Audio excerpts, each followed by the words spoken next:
Olá, mais uma vez sejam muito bem-vindos, sejam muito bem-vindas para mais uma entrevista, novamente falando diretamente aqui do Secov, que é o Sindicato das Imobiliárias, o Sindicato da Habitação, dos Condomínios.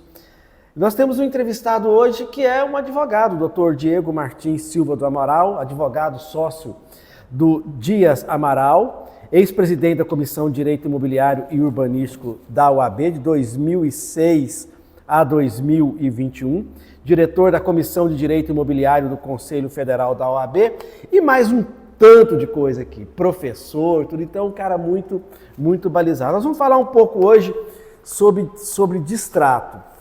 Doutor Diego, seja muito bem-vindo, muito obrigado por ter aceito o nosso convite. Eu queria começar perguntando para o senhor o seguinte: o distrato, ele é recentemente novo, né? Ele é recentemente novo. E teve uma época que ele simplesmente não existia muita insegurança jurídica. Queria que o senhor começasse fazendo uma análise histórica de quando a gente não tinha o distrato, o que é o distrato e para o que ele serve. Bom, eu queria agradecer a oportunidade de ser entrevistado por você, Yuri. É sempre uma grande satisfação. Você é um ícone, né, dessa parte em nosso estado, não só junto aqui ao Secov. E agradecer especialmente, né, o convite do Secov, que é uma casa que a gente tem uma grande satisfação de atuar, de participar, ao presidente Antônio Carlos e toda a sua diretoria. Yuri, respondendo a sua pergunta, eu sempre gosto, em palestras que eu dou, de fazer exatamente esse histórico. E eu normalmente pego esse histórico buscando lá o último boom imobiliário que a gente teve, tirando esse que a gente está vivendo exatamente neste momento, desde meados da pandemia. Mas o último boom imobiliário que a gente tinha tido tinha sido em 2009. Logo após, em Goiânia principalmente, logo após a inauguração do Parque Flamboyant.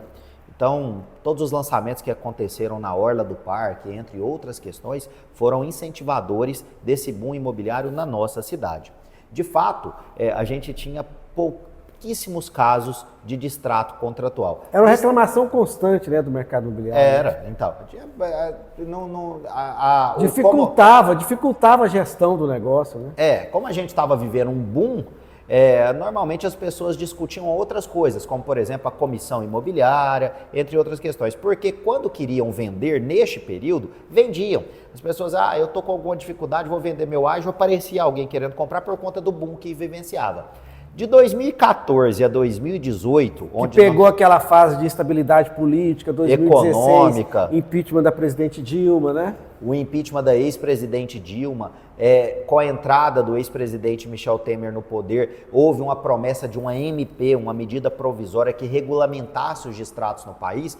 Enfim, os distratos atingiram números gigantescos. Segundo dados do Secov São Paulo, nosso co-irmão aqui junto ao Secov Goiás, nós tivemos uma média nacional de 40% de distratos ao mês. E dentro dessa média, a gente tinha tudo dentro.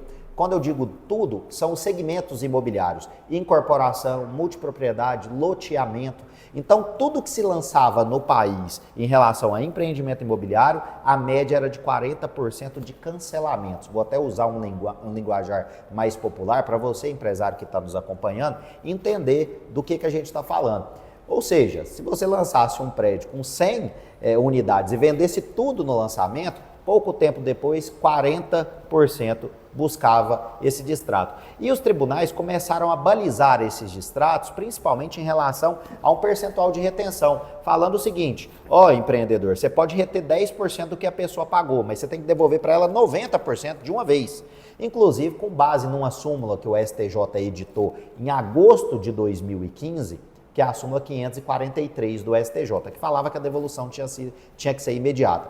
Sem querer citar nomes, todos que nos acompanham sabem o transtorno que isso causou para o mercado imobiliário. Tivemos várias construtoras que ou decretaram falência ou entraram com recuperação judicial, e várias que, em que pese não ter entrado, demoraram anos praticamente um ciclo imobiliário, um ciclo aí que a gente calcula na média de 7 a 8 anos, para se reerguerem, já que isso não se sustentava. Uma coisa era uma pessoa só, por exemplo, buscar um distrato, outra coisa são 40% de uma vez. Exatamente. O que o Dr. Diego está falando, e me corrija se eu estiver errado, é que a pessoa podia pagar lá, vamos supor, 100 mil no empreendimento, falou, desistir.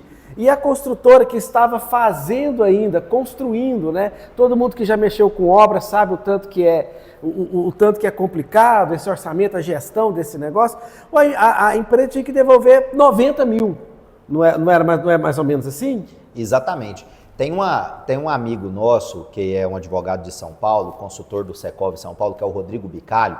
E o Rodrigo tem um artigo escrito no Conjur, no Consultor Jurídico, site, muito interessante, porque ele falava desta época, salvo engano, de 2017, onde ele mostrava, Yuri, que na verdade, quem pagava o preço por esses distratos são aqueles outros 60% que estavam pagando em dia. Porque fatalmente, quando você tira 40%, tudo bem, descontando os 10%, 90% dos 40% que rescindiram, você tem que devolver isso de uma vez para aqueles consumidores. 36%, você tá quase um quarto do negócio. Você fez a conta rápida aí, praticamente 36%, você tem que tirar isso da obra. E naturalmente essa obra vai atrasar, porque você vai ter uma dificuldade financeira para tocar essa obra.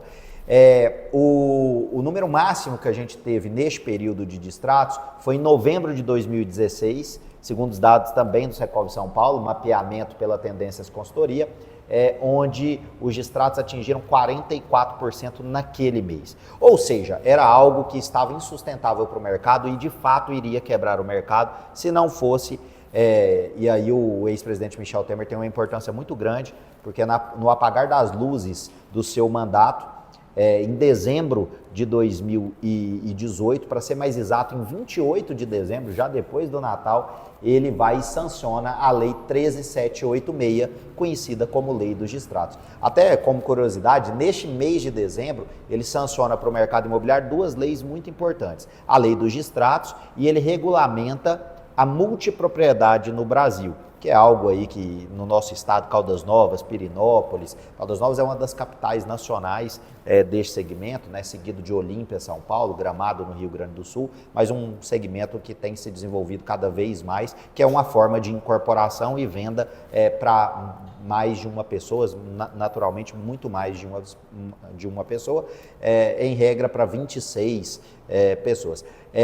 Ou famílias, né, melhor dizendo. Isso também foi em dezembro. Então, o ex-presidente Michel Temer teve uma importância grande e, naturalmente, a título histórico, em cima do que nós estamos falando, a partir de janeiro de 2019, uns entendem que, por conta do novo governo, naquela oportunidade, o início do governo do ex-presidente Jair Bolsonaro, e credibilidade de equipe econômica, que já vinha com a credibilidade no governo Michel Temer, né, onde nós tínhamos ali Henrique Meirelles, depois passou para o Paulo Guedes, essa equipe econômica.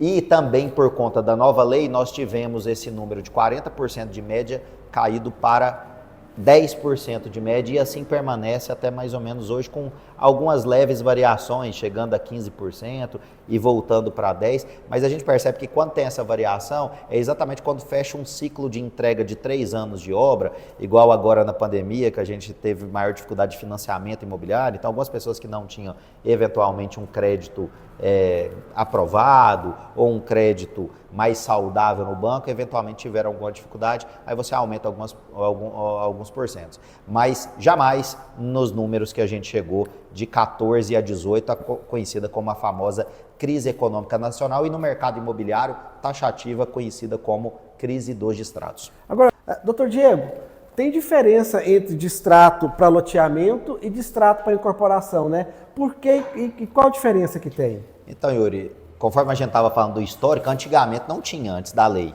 Se julgava tudo da mesma forma. Tanto loteamentos, que é pela lei 6766 de 79, quanto a incorporação, que é uma lei de 4591 de 64, né? Uma da década de 70, outra da década de 60. Mas a lei veio e criou diferenciações. E aí você tem uma pergunta muito interessante, que é o seguinte: por que essa diferenciação? Porque são negócios diferentes mesmo. Em regra, na incorporação, O consumidor que adquire o imóvel na planta paga durante 3 anos o período de construção deste imóvel com financiamento direto com a construtora incorporadora. E, em regra, ele migra para um financiamento bancário depois. Aí é uma outra lei, é a alienação fiduciária, ele vai financiar em até 30 anos, às vezes até 35 anos, conforme alguns bancos estabelecem hoje em dia. No loteamento, não. A regra do loteamento é um financiamento direto com o loteador por 18 anos, por 20 anos. Então, assim, 180 meses, 240 é o que é praticado no mercado. Então, você tem um tempo de relação com essa pessoa jurídica muito maior. Diante disso, e pelo fato de serem produtos diferentes, a Lei 13.786 de 2018, né, conhecida como Lei dos Distratos, diferenciou a incorporação do loteamento, criando inclusive percentuais, regramentos diferentes para cada uma delas. Tem alguns pontos que se comunicam em relação à lei, né, que se aplica para os dois segmentos, mas aqueles mais sensíveis ao consumidor, como por exemplo, qual o percentual de distrato na incorporação? Pode ser de até 25% para os empreendimentos que não têm patrimônio de afetação, ou pode ser de até 50% para os empreendimentos que têm patrimônio de afetação, que é 99% do nosso mercado. Essa primeira possibilidade que eu dei raramente é usada. No loteamento, o percentual de retenção vai ser de 10% do valor atualizado do contrato, não é em cima do que o cliente consumidor pagou, é em cima do contrato. Então os percentuais são diferentes, os prazos de pagamento são diferentes. Na incorporação, esses de 50%, a devolução dos outros 50% só se dá, Yuri, 30 dias após o habites. No loteamento, vai depender. O loteamento tem uma carência de 12 meses para começar a pagar, e esse pagamento vai ser em mais 12 meses ou em até 180 meses, dependendo aí de se existem obras de infraestrutura sendo realizadas ou não. Então, assim, são segmentos diferentes, sem querer entrar propriamente na lei. O importante é que dividiu realmente algo que precisava ser dividido. Não pode se tratar loteamento e incorporação como a mesma coisa diferentes, e hoje coisas iguais, são né? tratadas de forma diferente. Por exemplo, no loteamento, a gente tem uma questão muito séria, que eu tenho essa previsão nas duas leis, que é a fruição. Na incorporação, raramente tem a fruição, porque o incorporador normalmente não deixa o consumidor entrar para o imóvel, né, com um imóvel que foi adquirido na planta e terminou sua construção, sem ele ter quitado o seu pagamento, seja através de recursos próprios ou através de financiamentos bancários.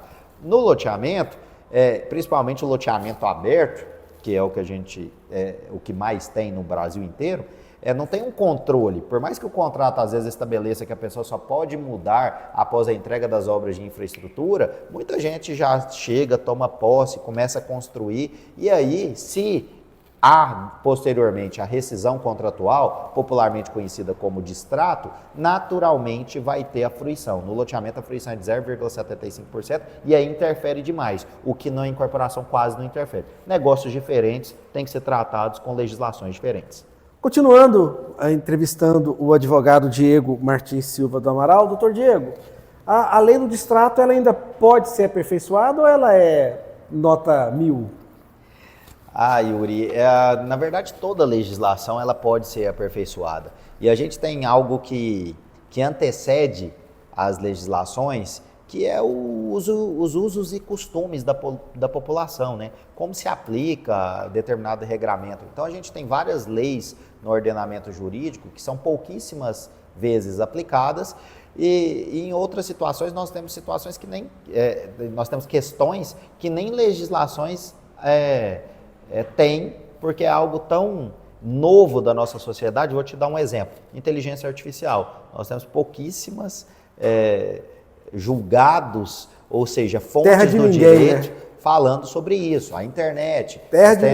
Nós temos o Marco Civil da internet, que regula algumas coisas, mas ainda assim há muito o que se regular. Trazendo para o nosso assunto aqui, que é a lei dos distratos, com certeza há ainda o que se aperfeiçoar. Em minha visão, e não só minha, mas de outras pessoas que atuam na área, eu ainda acredito que haveria de ter uma diferenciação, assim como há em relação a loteamento e incorporação, uma diferenciação para multipropriedade, que também é um negócio muito específico. Em regra, se dá com um parcelamento direto com o empreendedor, sem financiamento imobiliário. E aí, ele segue o regramento da incorporação, porque de fato é uma incorporação em multipropriedade, mas com características muito diferentes. Além disso, e aí eu aproveito esse espaço que o Secov está nos proporcionando, ainda mais sendo entrevistado por você que tem essa relevância e pode levar isso para outros locais, eu acredito que o judiciário, com toda a vênia necessária, né, com todo o respeito necessário, ele precisa se aperfeiçoar mais em relação aos seus julgamentos com base na lei dos distratos. Eu não sei se os magistrados, de forma geral, juízes, desembargadores e até ministros, conseguiram se aprofundar para conseguir analisar a lei e todos os seus impactos em relação àquele caso concreto que é analisado no dia a dia. Eu digo isso por quê? Porque, por vezes, nós temos julgados contrários à lei. Ou seja, indo contra a lei, o que é totalmente inadmissível, porque isso traz, você até comentava outrora, uma insegurança jurídica para o mercado. O empresário, se tem uma lei e ela traz determinados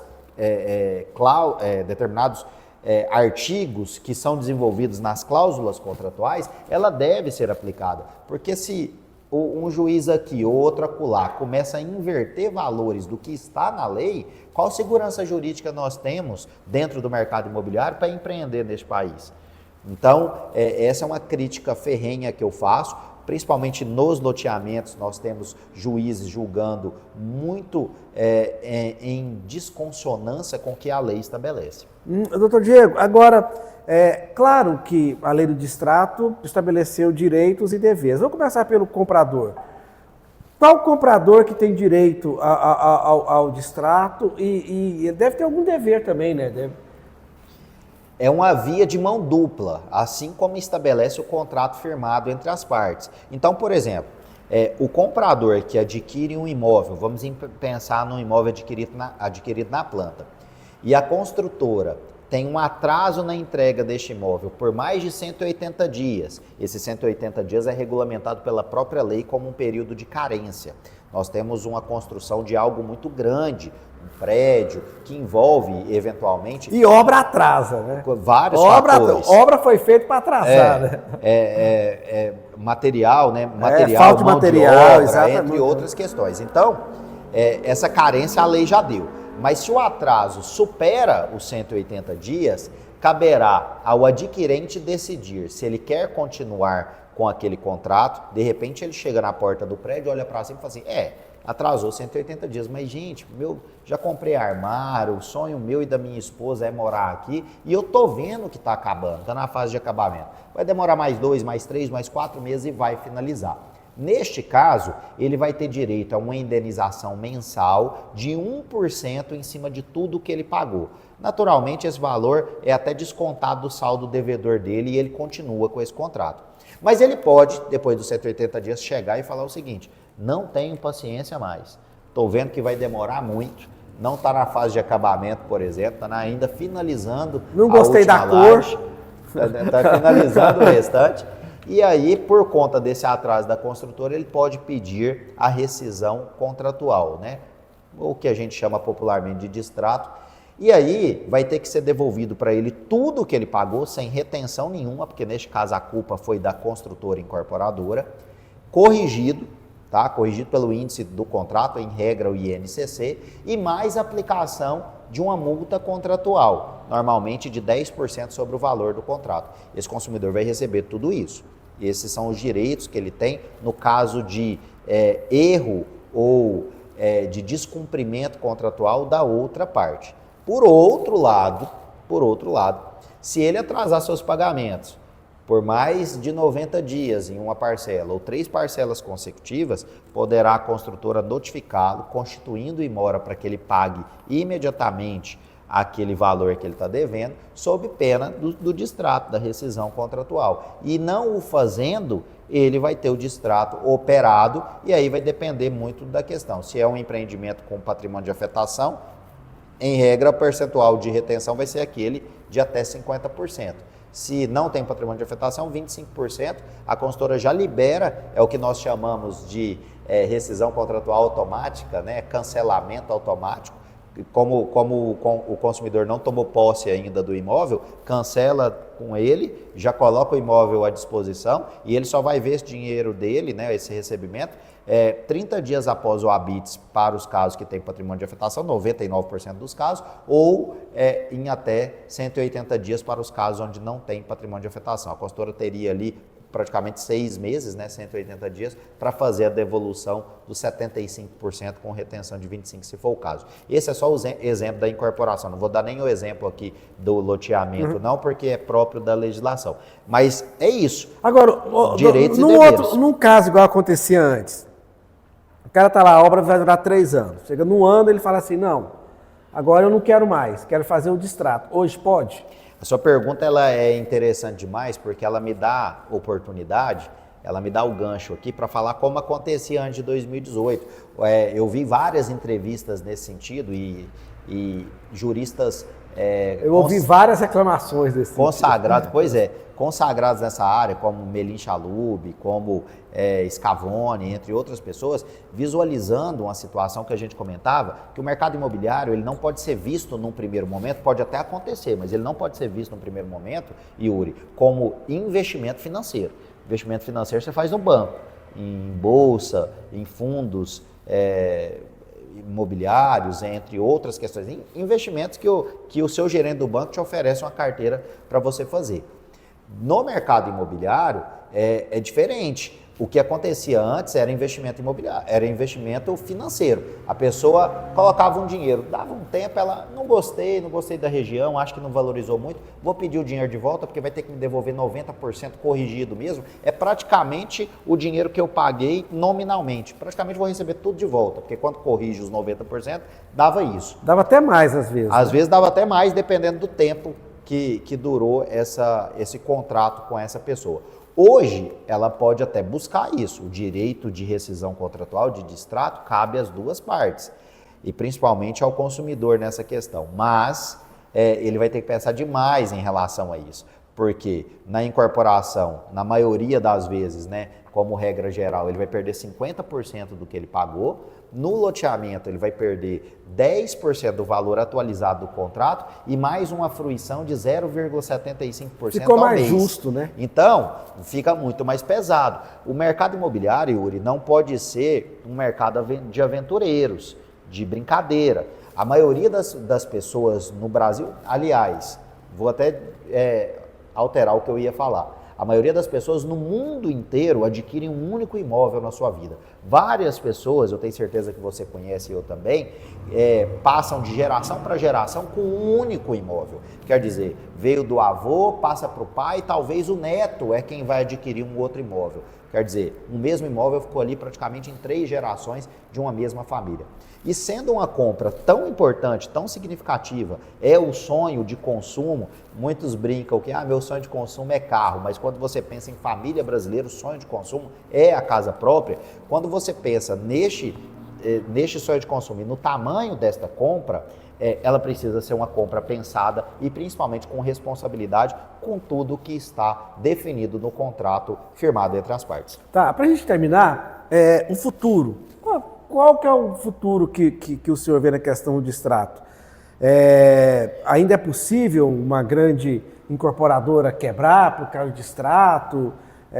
Não sei, estou lembrando, na pandemia faltou muito material, né? Foi um período muito complicado, o mercado imobiliário temeu durante um tempo a falta de material, a questão da falta de mão de obra, não sabia se ia voltar, mas em condições normais, o futuro do distrato. Nós estamos vivendo um momento muito favorável ao mercado imobiliário, na verdade isso acontece desde 2020. Nós tivemos um boom muito crescente, numa inclinação muito grande em 2020, 21 até 22, agora se estabilizou um pouquinho mais, mas continua crescendo. Nós tivemos na semana passada, e essas eleições são constantes, né, de várias revistas, de vários órgãos, sindicatos, mas Goiânia é considerada a melhor capital para se viver no país. Então nós temos um momento Mas aqui é bom mesmo. É bom mesmo, né? Nós sabemos disso, né? Então, o que acontece? Nós temos realmente uma situação onde a expectativa é muito positiva, de cada vez mais de diminuição de distratos, profissionalização das empresas para a entrega das suas obras e muito mais conscientização daqueles que estão adquirindo o imóvel. Então, isso é extremamente importante. Eu sempre brinco que, por ser uma compra tão importante, procure seu advogado de confiança, vai entender lá o que é INCC, o que é IGPM, o que é tabela gradiente, o que é tabela price, como é que se dá essa correção. Não compra no escuro e vai assinando, não, porque de repente você só fica ali com aquela imagem do que é a parcela por mês, mas essa não é exatamente a realidade. Aquela parcela mensal, ela vai ser corrigida, ela vai aumentar. Não adianta você ter a continha certinha dessa parcela, porque você não vai conseguir quitar e cumprir as suas obrigações perante esse contrato. Procure então um profissional da sua confiança, faça todas as pesquisas necessárias, pesquise a empresa que está vendendo. Por exemplo, nós temos aqui no Secov mesmo uma gama de empresas associadas de extrema credibilidade. Entre no site do Secov, entre no site das outras empresas para fazer essa pesquisa para que você tenha o melhor resultado possível dentro da aquisição do seu imóvel. Bom, doutor Diego, muito obrigado pelos seus esclarecimentos, muito obrigado por falar de maneira tão fácil sobre um tema tão complexo. Eu ia falar pesado, não é pesado, é complexo. Então, muito obrigado e foi uma grande entrevista. Eu que agradeço, Yuri, e agradeço a todos vocês que estão podendo compartilhar conosco aqui ideias e nos ouvir um pouquinho sobre esse tema que, de fato, tem uma relevância muito grande para o mercado imobiliário. Obrigado a todos que assistiram e até a próxima.